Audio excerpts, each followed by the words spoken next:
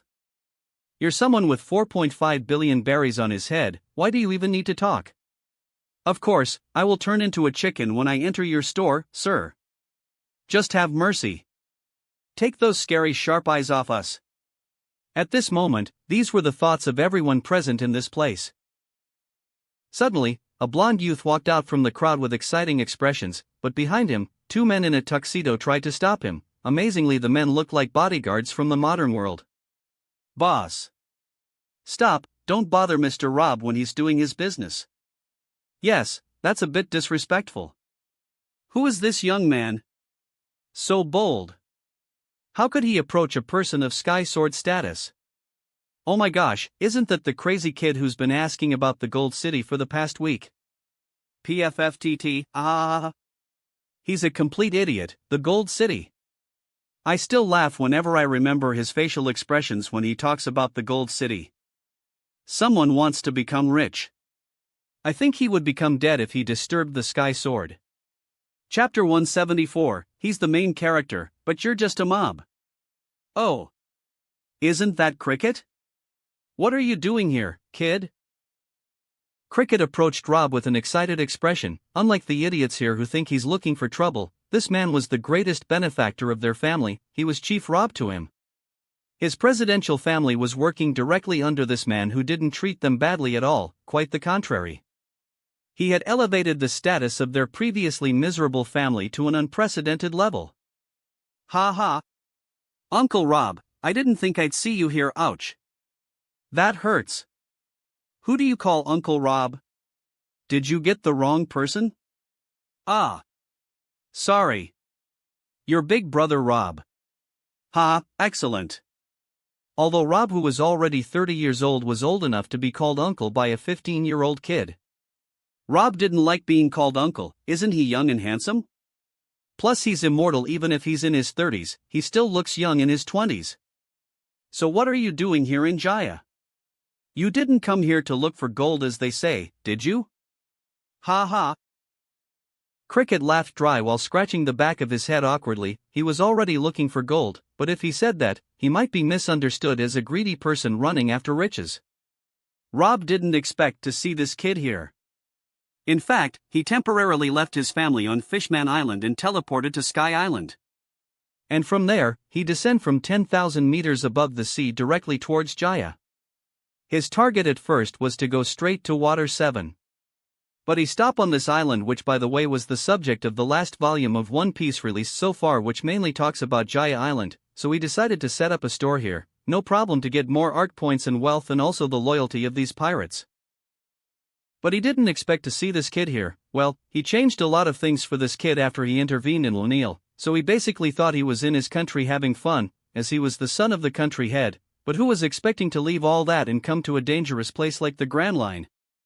Not to mention Jaya is a lawless island full of thugs. After all, Cricket wasn't that ferocious pirate and leader of the Tsuruyama alliances in the original story. He was now just a 15 or 16-year-old kid. Could it be that he had come here to restore his ancestors' honor? Didn't he hate him at first and his arrival on this island was just a coincidence in the original story? This was what Rob was silently asking about. You know the story of Nolan the Liar, my ancestor, right? Of course I know, everyone knows about it in the Four Seas, especially recently. It was at this point that Rob became certain why this kid had come to Jaya. That's fine then. I came here because this is the place described in that story after I read Nolan's notebook from 400 years ago. Ha! What do you mean by especially recently? Well, that's a really good coincidence. Get in there, One Piece has released a new volume, you'll know everything once you read it. Rob pointed to the art store behind him while anticipating the reaction the kid who would soon see himself in the manga would have. Really? One Piece has released a new volume. Ha ha ha ha. That's great news. Since Cricket was such a big fan of One Piece that he forgot everything and ran to the familiar store in front, the first person to enter the art store Jaya was Cricket. "Hello, Chief." "Happy day, Chief." "Oh. Hello, are you his bodyguards?" "Well, it's a good thing he hired you both, or if he comes alone I'm afraid he's in trouble now. Follow him inside since you're his bodyguards." "Thank you, Chief. But we secretly appointed his father to him." "Good day, Chief." But as he said, the child came here secretly. Are my eyes deceiving me, or did I see that kid talking to Sky Sword as if they were acquaintances? Oh my gosh. It looks like we've been the fools the whole time. It's good that we didn't offend that kid, otherwise we'd be in big trouble now. First, bypass his bodyguards before concentrating on harming him. He is clearly a second-generation and filthy rich guy. So the fool kid who has been talking about the Gold City the whole time knows such a big shot. I really envy him. Okay, I'm done with what I wanted to tell you, scum, but do you know why I call you scum? I usually don't like to talk like that, but you can enter in too. You will understand why you are scum when you see how the mentality of the generations taking this place is changing it into a cemetery for scum. But remember my advice, never laugh at someone's dreams again, because dreams make men. What's the problem in looking for a gold city or a diamond island? All of that can exist if you believe in it.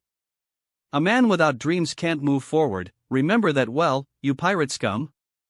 That kid you call mad and an idiot is the main character in the story of this island, but you're just mobs. That is what distinguishes the dreamer from the trivial men. Rob stood up and flicked off his new suit before walking away with unparalleled grandeur. You have 1 month to get 90% off store products, so don't waste time. Before disappearing from sight, he let go of his last words, which were like a bell that woke them from their stupor. Hundreds of pirates and wanted men, both men and women, fell into absolute silence as Rob's words repeated in their heads. It was as if they had been brainwashed as after, only when Rob disappeared from view, did those stunned people start to cheer. How can I be a man without dreams all these years of my life? I wasted my life for nothing.